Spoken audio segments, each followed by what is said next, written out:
Нағима Әмірқызы, Нағима Әмірқызы. Дәліз түбіндегі палатадан шыққан медбике әйелдерді босандыратын бөлімге қарай кетіп бара жатқан акушер-гинекологтың соңынан тұра жүгірді. Нағима Әмірқызы, 2 күн бұрын өзіңіз босандырып алған Айна деген келіншек баласын емізбей жүр. Дәрігердің төбесіне жай түскендей болды. Емізбегені қалай? Мүмкін емес. Емізуді білмейтін шығар, көрсетіп үйрету керек еді ғой. Дәрігердің қашанғы әдетінше кісіні кінәлаудан бұрын өз істерінен кемшілік іздеп жатқаны сарғалы медбике мырс ете қалды. Мүмкін болғанда қандай, Нағима Әмірқызы? Ол тіпті емізуге әкелген баласына қарамастан теріс қарап тарс бүркеніп жатып алды. Ешкіммен сөйлеспейді де. Енді не істеп жатырсыңдар? Балаға не беріп жүрсіңдер? Алғашқы күні сол палатада жатқан әйелдер қарны аш балаға жандары ашып, нәрестені кезектесіп емізген. Сосын жаңа туған сәбиге беретін арнайы қоспаға тапсырыс жасадық. Түнгі ауысымнан кейін күн аралатып жұмысқа келгенде естіген осындай жаңалықтан жас дәрігер Нағима Әмірқызы есінен танып қала жаздады. Ой Аллай, неше түрлі сұмдық болады береді екен-ау, деді ол күбірлеп. Баласын емізбегені несі? Ешкіммен сөйлеспегені несі? Қой, бүйтіп отыра беруге болмас. Ауысымның аяғына дейін анық-қанығына жетіп мәселені шешу керек. Перзентханаға жаңадан келіп түсіп жатқан әйелдерді қабылдап жатып та, палаталарды аралап жүріп те, өзін айран асыр еткен осы жайға ойша орала берді. Ойпырмай, өз баласынан безінген не деген сұмдық? Бұған не істесем екен? Оқиғаның оқыстығы сонша не ашуланарын, не таңдарын білмеді. Әріптестерінен босанған әйелдердің ішінде өз баласынан безетіндер болатын туралы талай естігенмен, өз тәжірибесінде әлі ондай жай кездеспеп еді. Содан да болар, алғашында абдырап, не істерін білмей, тығырыққа тіреліп қалды. Басында бойын бұрқ еткен ашу кернеді. Палатаға жетіп барып, баласынан безінген келіншекке дүрсе қоя бергісі келген. Іле ойынан қайтып, алқымына тығылған ашуды сабырға жеңдіруге тырысты. Шынын айту керек, бұрын қанша рет естігендіктен, өмірде ондай жағдайдың кездесетінін білсе де, өзі ешқашан бетпе-бет келмегендіктен, көңілі түкпірінде оқиғаның шындығына деген сенімсіздік те бар еді. Сондықтан не де болса барлығын өз көзімен көріп, өз құлағымен есту үшін Айна жатқан палатаға беттеді. Палата ішінде жатқан әйелдердің ішінен оны тап басып таныды. Жылай-жылай көзі бұлаудай болып түсіп кеткен келіншек түрі аяныштақ еді. Есіктен кірген дәрігерді көргенде, сірә бұл сәтті өзі үрке күтіп жатқан болу керек, басын көтере алмай, бүгежектеді де қалды. Жаңа ғана ширығып келген дәрігер бойындағы ашудың қайда кеткенін өзі білмей қалды. Айна, сен маған сюрприз дайындап қойыпсың ғой? Келіншек үндемеді. Дәрігер оның қасына келіп отырып, қан қысымын өлшеді. Ақ шүберекпен тас қылып байлап тастаған кеудесін ашқызып көріп еді, сүт кернеген қос анары тарсылдап тұр екен. Балаңды емізіп, қалғанын сауып таста, сүт қатып қалса қиын болады, деді жас келіншектерге кеңес беретін қашанғы әдетімен. Қазірдің өзінде аздаған қызуы бар байқалады. Балаң жақсы емсе қалыпқа түседі. Мен оны емізбеймін. Келіншектің даусы солғын шықты. Сен асықпа, өмірде түрлі қиындықтар болады. Адам сол қиындықтармен күресіп, жеңе білсе ғана адам. Ал алғашқы қиындықта-ақ өз басыңды қорғаштап, титімдей сәбиіңді тастап кетсең, кім болғаның? Бұдан кейін қалай өмір сүресің сонда? Келіншек басын тұқыртып ләм-лейім демеді. Күйеуің бар ма? Туыстарың бар ма? Босанғаныңды естіді ме? Көзінен тарам-тарам жас парлаған Айна жастың құшақтап булыға жылады. Жарайды, Айна, сабыр ет. Жағдайың қиын екені белгілі боп тұр. Жылағаннан пайда жоқ. Одан да екеулеп бір амал ойластырайық. Дәрігер барынша сабырлы болуға тырысып, жас босанған анамен тағы біраз сөйлесті. Мұндайда нақты көмек көрсетер жағдай болмаған соң, адамның айтар сөздері де салмақсыз болатындай көрінеді өзіне. Сонда да шалт шешім қабылдап отырған Айнаны өмірлік өкінішке ұрындырар қадамнан сақтандырып, ақылға келуге шақырды. Қолынан келгенше көмектесуге де уәде берді. Айна тіл қатқан жоқ. Әйелдің тас боп қатқан жүрегін жібітейін бе деген соңғы үмітпен қызың өзінің аумайды. Оң қабағының үстінде қарауытқан белгі бар. Сірә сеніңкі демең болатын шығар, көрдің бе? деген. Айна аузынан әлдене шығып кете ме деп қорыққандай ернін жымқырып басын шайқады. Дәрігер: әлі де ойлануға уақыт берейін, асығыс шешім қабылдама деп палатадан шығып бара жатқанда келіншек тағы да бір жылы сөздер күткендей бұған жаутаңдай қараған. Әлдене дегісі кеп оқтала беріп тоқтап қалып еді. Жүзіндегі бағанағы қатулықтың сыры сөгілгендей әсер еткен бұған. Алдамшы әсер екен. Айна сол түні баласын тастап қашып кетті. Жарық дүние есігін аттамай жатып тірі жетім атанған сәбидің шешесін іздеп таппақшы болып дәрігерлер әрі жүгірді, бері жүгірді. Милицияға хабарлады. Қаладағы әйелдер консультациясында есепте тұрған әйелдер арасынан іздестірді. Ақыры барлық әрекеттері нәтиже бермеген соң дәрігерлер оны анасының атымен атап Асанова Айна деп куәлік толтырып нәрестелер үйіне өткізді. Арада 18 жыл өткенде әйелдер босанатын үйде тағдыр Нағима Әмірқызын кіндігін өзі кескен осы Айнамен екінші рет кездестірді. Ең өкініштісі, оқиғаның топ-тура Айнаның өзі дүниеге келгенде шешесі істеген ісі сияқты Айна қатесіз қайталаған, айтсаңызшы. Түнде босанған әйелдердің медициналық кітапшаларын бөлім меңгерушісінің қолына ұстата беріп кезекші дәрігер: мына әйел баласын тастап кетемін деп жатыр деп бір кітапшаны бөлек ұсынды. Нағима Әмірқызының көзіне Асанова Айна деген жазу оттай басылды. Бұл атты қалай ұмытсын? Ұмытпақ түгілі дәрігерлік тәжірибесінде алғаш кездескен көкек ананың аты жөнін, бет бейнесін ұзақ жылдар бойы санасынан өше алмаған. Ол ма? Баланы Айна емес өзі тастап кеткеніне қиналған, айтсаңызшы. Тіпті баласын тастау керек туралы ойынан қайтара алмадым, ісінің қателігіне көзін жеткізе алмадым деп өзін-өзі кінәлаған кездері де болған.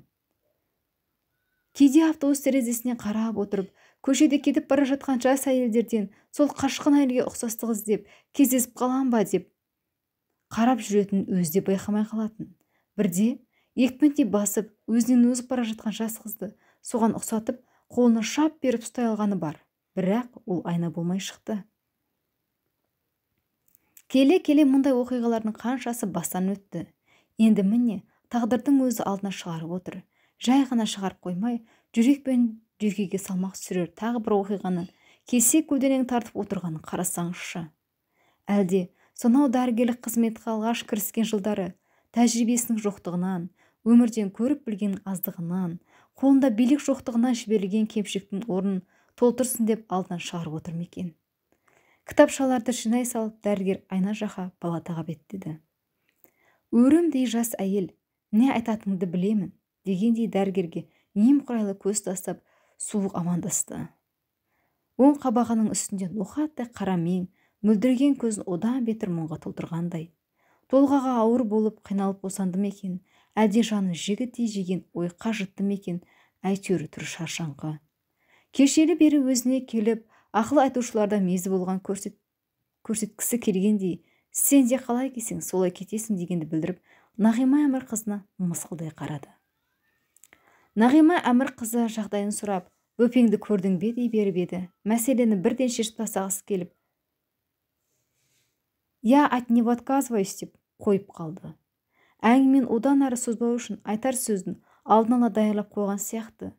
Дәрігерлер ол арада әңгіме басқа арнаға бұрылса, немесе ұзақ созылса өзін-өзі ұстай алмай сыр беріп қалам ба деп қорқатындай көрінді. Ұзақ жылғы тәжірибесінде көкек аналарын талайын кездестірген Нағима Әмірқызы мұны бірден байқады. Байқады да қатты сөйлеп болмаса, ақыл айтып, онсыз да басы қатып отырған жас әйелдің санасына салмақ салуға асықпады. Сол күні түні бойы дөңбекшіп ұйықтай алмады. Ойпырмай, бұл оқиғаны қандай заңдылықтың аясында сыйдыруға болады? Анасын көрмеген, білмеген, ықпалында болмаған қызының бір кездері шешесі жасаған істі Айна қатесіз қайталауына қандай түсініктеме беруге болады? Әдетте сүтпен сіңген деп жатады. Ал бұл болса, ана сүтін ембеген де ой. Орыстың жеміс ағашынан алысқа түспейді деген мақалы осындайдан шықты ма екен? Келесі күні Айнаны өзінің кабинетіне шақырып алып ұзақ сөйлесті. Айнаның балалар үйінде өскенін, 8 жылдық қана білімі бар екендігін, құрылысшылар жатақханасында бір бөлмеде 3 қыз тұратындарын өз аузынан естіп білді. Үйленеміз деп уәделескен жігіті мұның аяғы ауырлағанын естігенде тайып қашып шығыпты. Баланы алдырып таста деп біраз үгіттеген екен, бірақ ой өзгерер, үйленерміз деп үміттеніп уақытты өткізіп алыпты. Мені бір тас жүрек деп ойламаңыз, дәрігер.